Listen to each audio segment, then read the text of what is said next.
Madame, Monsieur, bonjour et bienvenue aux 12 heures de ce 19 avril à la une de l'actualité. Ouverture à Alger d'une session de formation au profit de journalistes organisée par la télévision publique. Il est question d'améliorer les compétences et le professionnalisme des jeunes générations. Nous écouterons le ministre de la Communication.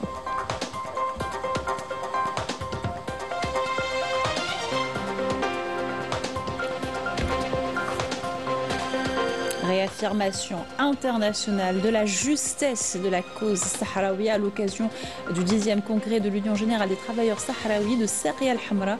Les États-Unis rappellent qu'une solution ne peut se trouver qu'avec l'implication et le dialogue entre toutes les parties impliquées.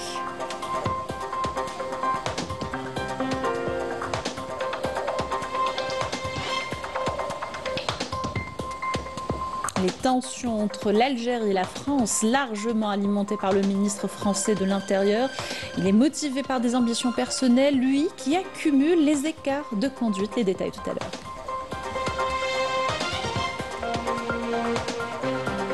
Et au Mali, pas de calendrier clair et un isolement sur la scène internationale. La junte au pouvoir est de plus en plus contestée par le peuple et la situation économique s'aggrave.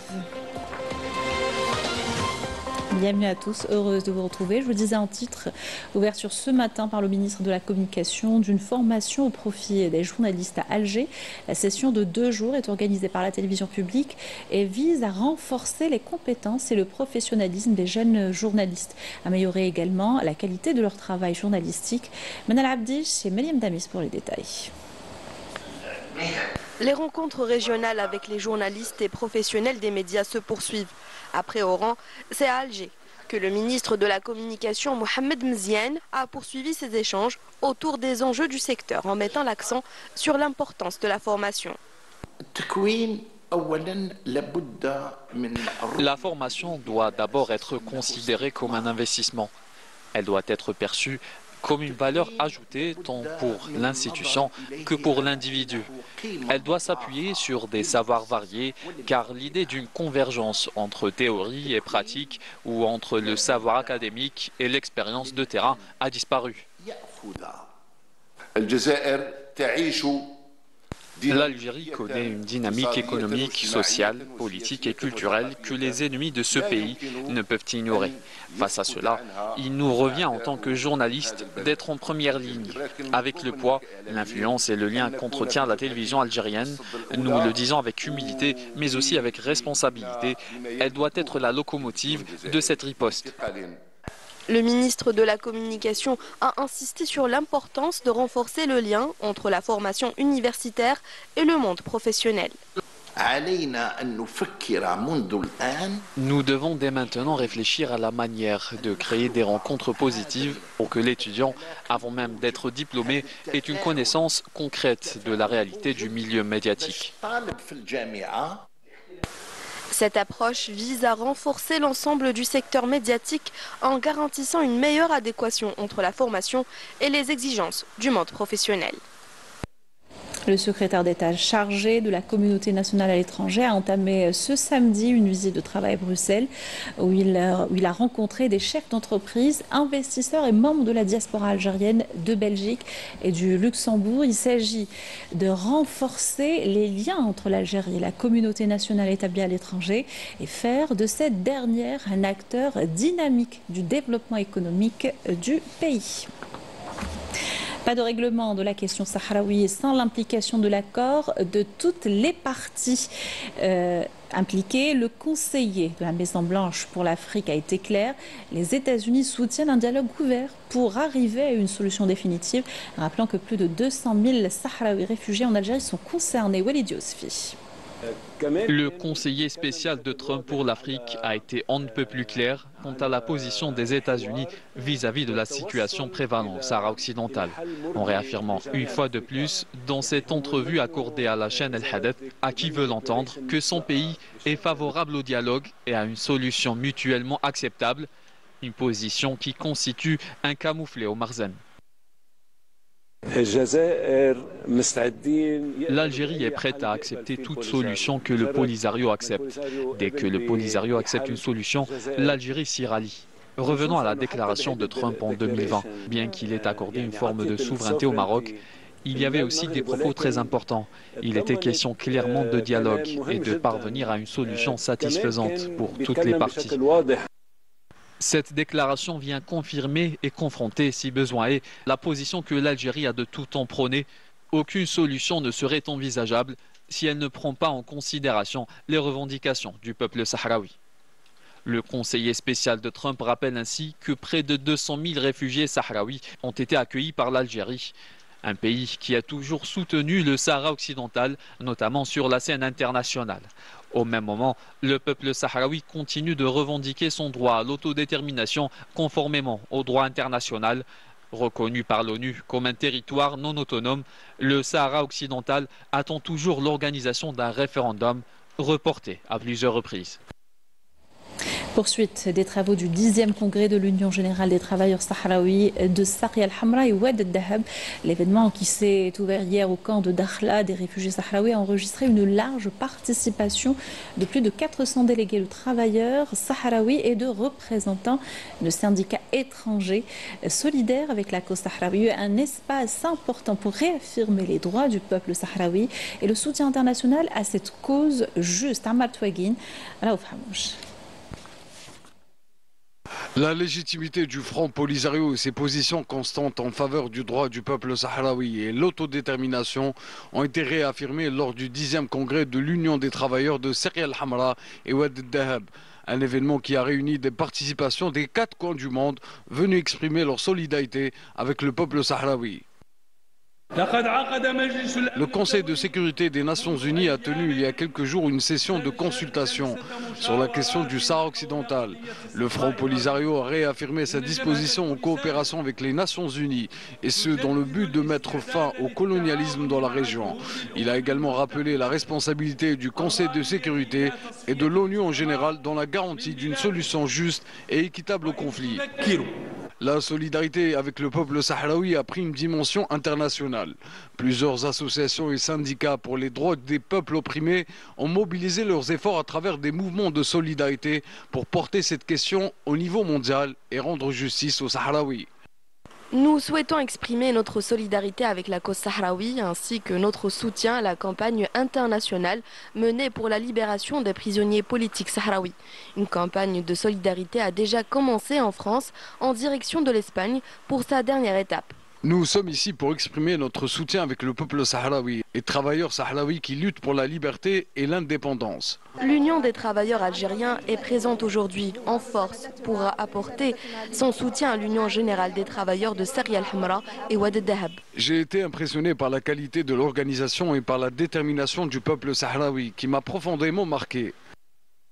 En plus d'apporter leur plein soutien à cette cause juste, les 400 participants à ce congrès n'ont pas manqué de mettre en lumière la vision du mouvement syndical sahraoui, opposé au pillage des ressources naturelles et à l'occupation expansionniste marzanienne. Et le Marzen ne cache plus ses velléités expansionnistes. Il est prêt à tout pour réaliser ses plans, même au détriment de sa population et de l'unité africaine. Il s'adonne à des pratiques douteuses et tisse des alliances improbables et contre nature, servant d'abord des intérêts étrangers. Yasmine Massoudi. Dans une quête de pouvoir et d'influence, le Marzen s'est allié avec des puissances extérieures, devenant un pion dans un jeu géopolitique qui le dépasse. Rabat mise sur des alliances avec des acteurs étrangers au détriment des équilibres régionaux, son engagement dans des initiatives internationales controversées et ses choix diplomatiques opportunistes traduisent une stratégie dictée de l'extérieur où les intérêts collectifs sont relégués au second plan. Le Maroc, qui est un pays ami historiquement depuis longtemps, où nous avons beaucoup d'intérêts et qui constitue nos yeux et nos oreilles dans cette région. Le Maroc, vous connaissez, c'est un État traître. Le Maroc est un État traître. Aujourd'hui, le Maroc est en train de trahir l'Afrique. Le Maroc est en train de vous mener en bateau. Le Maroc agit au nom d'un projet géopolitique qui s'appelle le Grand Maroc. Le Grand Maroc. C'est un projet géopolitique qui a une autre concrétude. Au nom de ce projet politique, les Marocains vous disent que leur pays, historiquement, c'est toute la Mauritanie. Et que ce pays-là touche également cette bande qu'on appelle le Front Polisario, le Sahara occidental. Ils disent que c'est leur pays. Et le Maroc, dans cette conquête, le Maroc n'est pas un royaume comme les autres. Hein. La famille qui est là, c'est Paris qui a choisi. Il y avait deux familles qui bagarraient. Hein, président? C'est Paris qui a choisi. Le Maroc a été créé sur cette amitié qui vient de l'époque de Lyautey et du roi du Maroc. L'Algérie vient d'une guerre de libération révolutionnaire. Certaines pratiques discrètes en disent long sur la méthode du Marzen. Des tentatives d'influencer des positions publiques sur des sujets sensibles par des échanges de silence contre des avantages ont été rapportés par des sources bien informées. Ce mode opératoire, qui vise à étouffer les voix critiques, révèle un fonctionnement fondé sur la dissimulation et la manipulation. Et je sais par expérience que les Marocains ont tendance à acheter les gens, c'est tout, ils payent pour. Je vais le dire clairement, quand je vous dis que le Maroc a et essaye d'amadouer les gens, un jour, moi, je me suis retrouvé face à un de vos collègues, se disant journaliste marocain, et m'approchant à différentes reprises, jusqu'au jour où il m'a dit « Pierre, je suis là pour t'apporter un message de notre gouvernement. Nous te demandons pas de changer d'avis sur la question du Sahara, nous te connaissons, nous savons que tu es un homme intègre, tu vas pas changer d'avis, donc nous te demandons simplement de te taire. Et nous te proposons simplement, tu nous dis ce que paye l'Algérie pour faire ton travail, et nous payerons le double. » Je lui ai dit, 0 plus 0, ça fait 0, et la porte est là. Et je l'ai mis dehors et je ne l'ai plus jamais revu.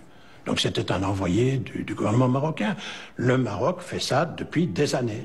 Au-delà des frontières, le Marzen poursuit une stratégie d'implantation marquée par la défense d'intérêts qui ne sont pas les siens. Sous couvert de coopération, ce sont des mécanismes d'influence qui se mettent en place, introduisant des fractures là où les États africains œuvrent pour des solutions communes. Un autre élément que vous ne devez pas ignorer, c'est que une bonne partie de l'élite sioniste vient du Maroc. Et l'élite sioniste qui est engagée dans les projets de conquête coloniale au niveau de l'Afrique. C'est au nom de ça que le président vous parlait des liens entre le Maroc et beaucoup de projets coloniaux au niveau de la Côte d'Ivoire, du Sénégal et même du Cameroun.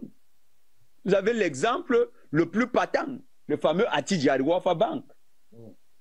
Le groupe Attijari Wafa, c'est une construction de l'élite sioniste au niveau du Maroc, qui est liée au Rothschild, parce que les capitaux d'Attijari Wafa sont domiciliés, sont davantage français.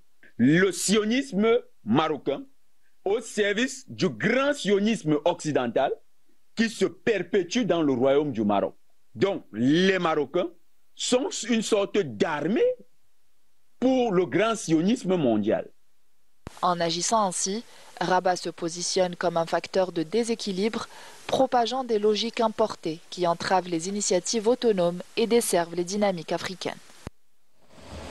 Les tensions entre l'Algérie et la France ont été largement alimentées par l'extrême droite et ses relais au pouvoir. La contribution du ministre français de l'Intérieur est motivée par des ambitions personnelles. D'ailleurs, ses nombreuses phrases qu'en disent long sur sa personnalité. Yamina Saïchi. Vous vous rappelez d'une émission de télé il y a 20 ans où il y a un célèbre animateur qui faisait des jeux d'interville ou je ne sais pas quoi, où on posait des questions à des villes pour qu'ils gagnaient. Et il a été viré du jour au lendemain parce qu'on s'est aperçu qu'il avait truandé en donnant les réponses aux représentants de la ville où il était. Qui faisait 3 avec ses doigts, qu'il les mettait là, et que donc la personne en face répondait à la question numéro 3. Et bien le nom de la personne qui répondait à la question numéro 3, c'était M. Retailleau, qui donc faisait partie de la tricherie, qui donc faisait partie de la supercherie. Et M. Retailleau, d'ailleurs, a touché des chocolats aussi, du Sénat.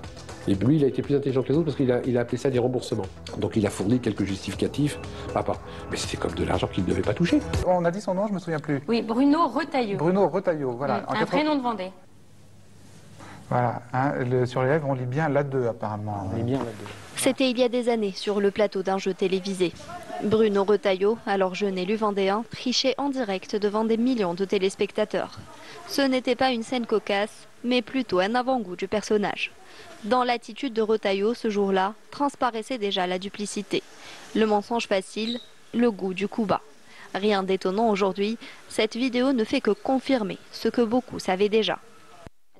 Fidèle à une stratégie bien rodée de l'extrême droite française, Retailleau agite la carte Algérie, non par souci diplomatique, mais pour servir ses ambitions politiques personnelles. Son objectif, capter un électorat sensible au discours identitaire. Bruno Retailleau, le ministre de l'Intérieur français, c'est un candidat crédible déjà pour la présidence du parti Les Républicains. Donc après, en 2027, il compte postuler pour la présidence de la République. Donc c'est ça son but. Et là, son agenda, son emploi du temps politique, c'est de parler de l'Algérie. Il n'a aucun programme. Comme tous les programmes de la droite et de l'extrême droite, où est-ce qu'il cherche les électeurs?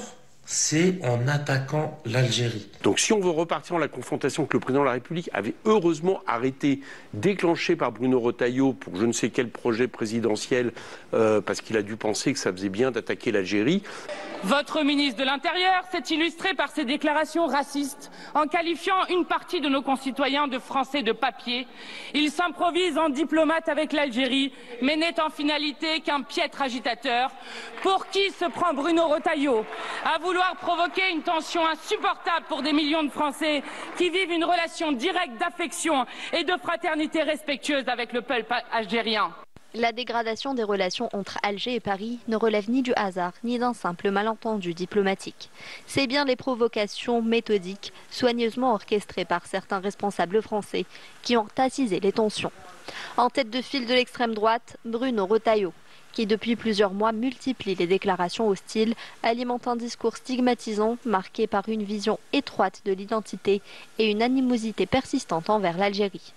C'est-à-dire qu'on a une droite et une extrême droite qui est aveugle quand il s'agit d'Israël, mais extraordinairement ferme et menaçante quand il s'agit de l'Algérie. Donc pour eux, maintenant, ils ont trouvé le dossier sur lequel ils peuvent vraiment s'exprimer clairement sur, et exprimer une forme de fermeté, etc. Une hostilité même. Tout ça est quand même assez dramatique quand on voit effectivement le paysage politique de notre pays avec un Bruno Retailleau qui est dans une obsession algérienne qui commence à fatiguer tout le monde. Et fatiguer tout le monde au point que Jean-Noël Barrot, le ministre des Affaires étrangères, a semblé lui dire stop. Stop, le ministère des Affaires étrangères, c'est moi. C'est le périmètre du président de la République et du ministre des Affaires étrangères. Ça n'est pas Bruno Retailleau. Et je crois savoir, au moment où nous parlons, qu'il y a une volonté d'apaisement du côté du président de la République, du Premier ministre, François Bayrou, et du ministre des Affaires étrangères. Là, ce que fait Bruno Retailleau, c'est qu'il porte la voix de la France sur un sujet qui est un sujet international, qui est un sujet des relations avec l'Algérie et au-delà de l'Algérie, dans un moment où les relations entre la France et de nombreux pays africains est en train de se dégrader. Il faut qu'on lui mette des limites. Il faut que le président de la République lui mette des limites, le Premier ministre lui mette des limites. Il est ministre de l'Intérieur, il n'est pas en charge de la politique de la France à l'échelle internationale. Retailleau ne se contente pas de s'exprimer. Il construit, alimente et légitime une ligne politique basée sur la confrontation. Ses prises de parole ne sont ni isolées ni anodines. Elles font partie d'une stratégie plus large où les relations algéro-françaises deviennent un levier de tension au service d'intérêts partisans. Et au Mali, la transition promise semble au point mort, pas de calendrier clair et un isolement sur la scène internationale. La junte au pouvoir est de plus en plus contestée par le peuple et les crises multiples auxquelles font face les Maliens aggravent la situation. Raouf Hamouche. Au Mali, la junte militaire au pouvoir par la force attise les divisions. Les espoirs de la population qui aspire à un retour à l'ordre démocratique semble s'éloigner jour après jour. La charte de la transition dit que si le président veut se présenter aux élections, il doit démissionner de l'armée et de la présidence.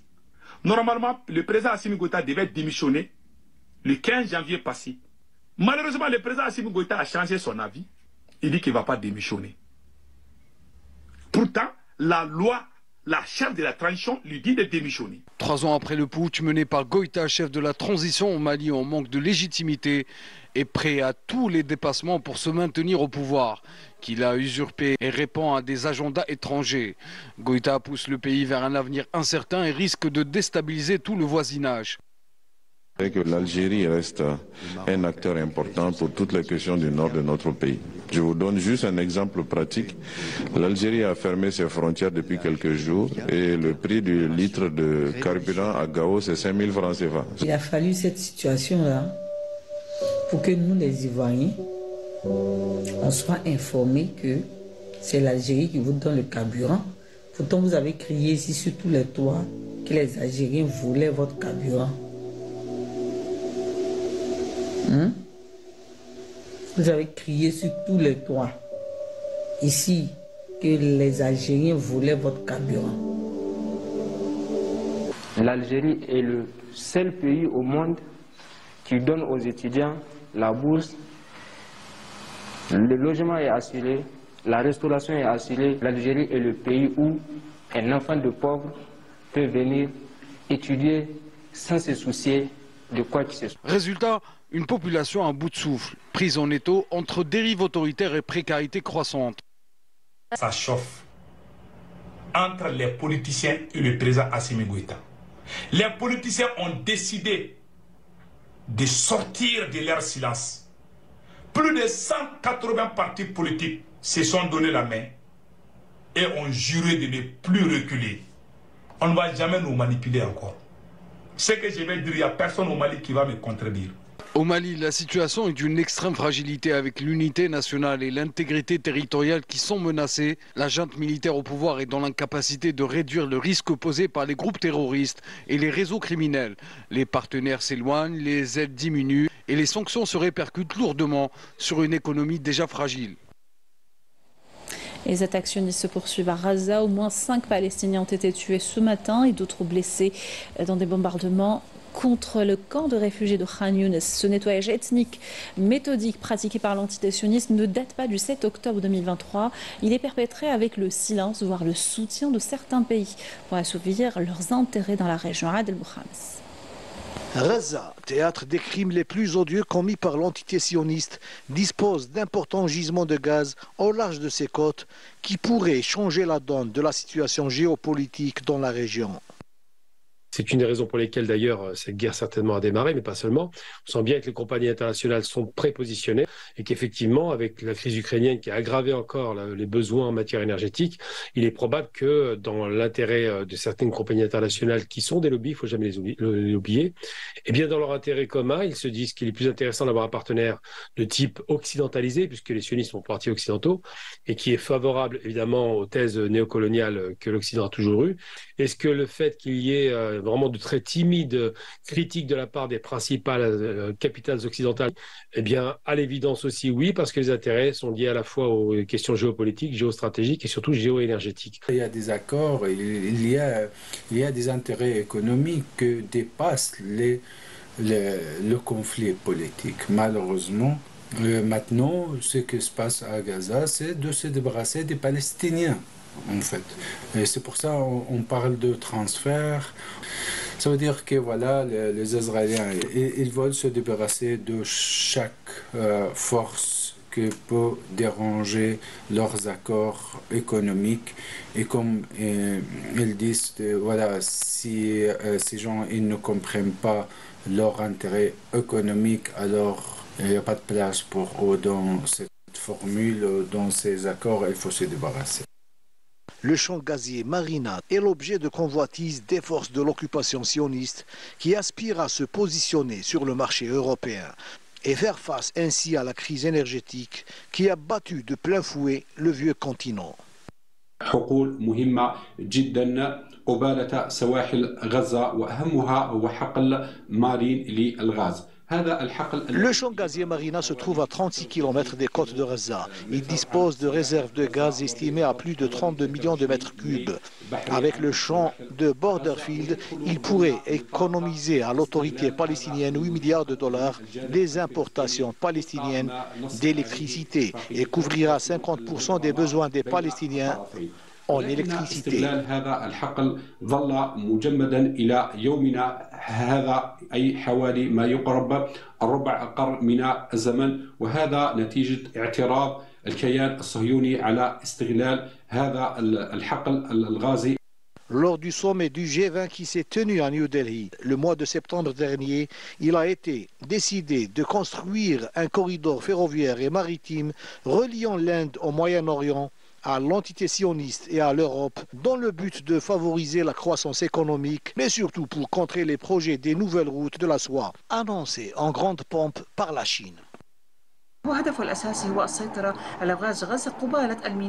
L'entité sioniste compte mettre la main sur les réserves de gaz à Gaza, mais aussi construire un canal reliant la mer Rouge à la Méditerranée, qui traversera les terres du nord de Gaza, raison pour lesquelles ils veulent exterminer les Palestiniens et opérer un changement géographique et typographique. Par ailleurs, l'entité sioniste veut concrétiser le corridor de l'Inde qui passe par le Moyen-Orient et contrer les routes de la soie, ce qui explique aujourd'hui que Gaza est devenu le théâtre de conflits internationaux non déclarés. Les clauses contenues dans ce projet stipulent que l'entité sioniste est chargée d'assurer la sécurité et la protection des infrastructures liées à ce projet, notamment la ligne ferroviaire, les ports commerciaux et les câbles sous-marins de la fibre optique qui seront réalisés dans les eaux territoriales de Gaza, ce qui explique l'acharnement des forces coloniales contre la résistance palestinienne et contre tout le peuple palestinien à Gaza, qui constituent, selon eux, des menaces certaines pour leur projet.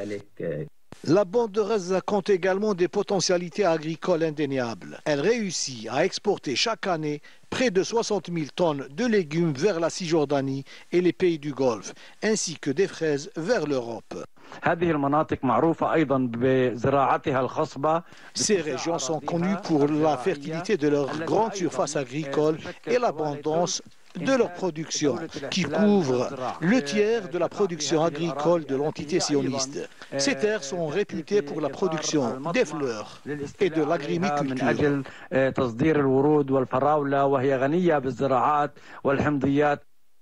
Tofan el-Aqsa est venu donc fausser les calculs machiavéliques de l'entité sioniste.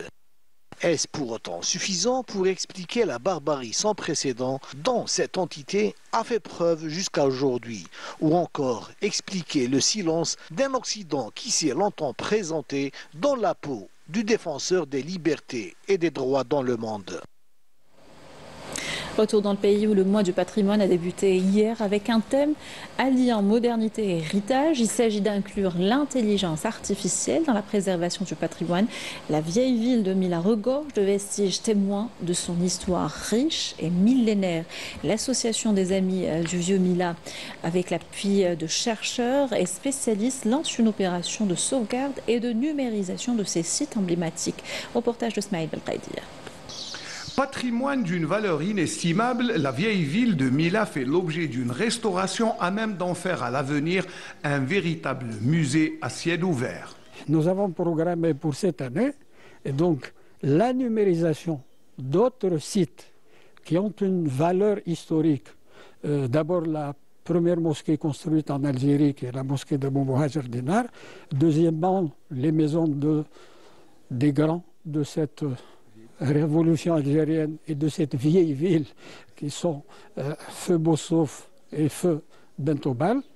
Et nous avons ajouté donc quelques sites qui sont historiques et qui représentent quelque chose pour les anciens Mileviens et même pour les Algériens.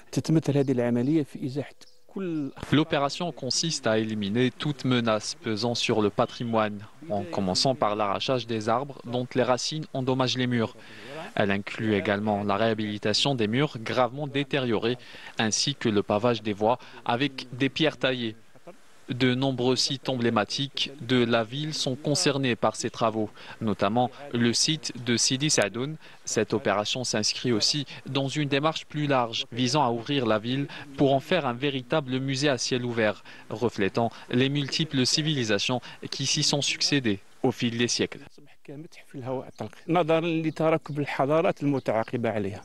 Les chercheurs ont mis à profit les nouvelles technologies pour effectuer une numérisation des sites afin de les préserver et d'en faire des thèmes de recherche. On va faire de la photogrammétrie aérotransporté, c'est-à-dire que le drone a une caméra de bonne qualité, on a un programme, on va cercler la ville, c'est une grille, où il y a des photos qui manquent et grâce à ces photos, on a des logiciels de photogrammétrie qui vont interpoler un modèle 3D. Donc il y a un modèle 3D, on a la ville en couleur, on a un nuage de points en couleur, on a une topographie plane précise au centimètre. Les docteurs Tsana, les techniciens et ingénieurs sont chargés de scanner le vieux Mila, mais au sein du vieux Mila, il y a un patrimoine très riche. Même dans la mosquée, c'est des strates d'histoire. C'est des strates d'histoire non connues. D'accord, il y a peut-être l'anté-romain, même préhistorique, numide, il y a le romain, le byzantin et l'ottoman. La fontaine de Ain Bled est l'une des plus anciennes fontaines encore fonctionnelles en Afrique du Nord. C'est quelque chose de très rare. Elle est fonctionnelle, mais on a d'autres projets en relation avec la fontaine, c'est de chercher tout le système hydraulique. La mosquée Sidi Ghanem est considérée comme l'un des monuments les plus importants, notamment parce qu'il s'agit du premier édifice islamique fondé par Abu Muhajir Dinar. Elle serait ainsi le plus ancien monument religieux dans le Maghreb, après la mosquée de Kairouan en Tunisie. Nous disposons de nombreux éléments architecturaux qui suscitent un véritable intérêt. Chapiteaux, colonnes, pavages, niveau de construction, points d'ancrage, tous ces fragments constituent autant d'indices précieux qui nous permettent d'établir un dossier cohérent, étayé par une réflexion scientifique rigoureuse visant à reconstituer et à valoriser ce patrimoine. Une réflexion scientifique. Les travaux de restauration avancent à un rythme appréciable qui permettra une valorisation de ces vestiges historiques. Voilà qui termine notre journal. Merci de l'avoir suivi. Excellente journée sur Canal Algérie.